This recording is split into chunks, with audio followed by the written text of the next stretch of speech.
ఆవు సవినయంగా మాట్లాడింది. పులిరాజా, నీ మాటలు నిజం. ఆకలెంతటి దయ లేకుండా చేస్తుందో నాకు తెలుసు. కాని నేను నిన్ను మోసగించబోయేది కాదు. నీ ముందు మాట ఇచ్చి వెళ్ళిపోతాను అని చెబుతాను. నా పిల్ల దూడ నా బాధ్యత. నేను దానికి చివరిసారి మాతృత్వాన్ని చూపించి, దానికి సత్ప్రవర్తన నేర్పి, నీ ముందు వచ్చి నీ ఆహారంగా నిలుస్తాను. ఇది నా మాట.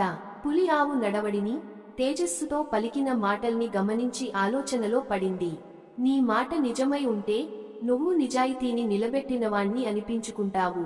నీ సత్యం ఎంతవరకు ఉంటుందో నేను చూద్దామనిపిస్తోంది అని పులి ఆవును వదిలింది. ఆవు ఇంటికి చేరుకొని తన దూడకు పాలిచ్చి దానిపై ప్రేమ చూపించింది. ఆ దృశ్యం చూసిన యజమాని ఆవు అసహజంగా వెళ్తున్నది గమనించి దాని వెనుక నడిచాడు. ఆవు పులి వద్దకు తిరిగి వెళ్తుండగా యజమాని దానిని ఆపాడు. యజమాని పులి ముందు నిలబడి ధైర్యంగా ప్రశ్నించాడు. ఒక ఆవు మాట నమ్మి నీవు దయ చూపావు, అదే మానవత్వానికి నిజమైన గుర్తు.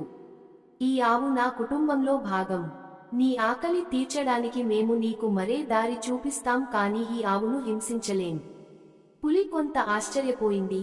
ఇంత ప్రేమ, నమ్మకం ఒక జంతువుపై మీరు చూపుతున్నారంటే మీ హృదయాలు ఎంత పెద్దవో తెలుస్తోంది.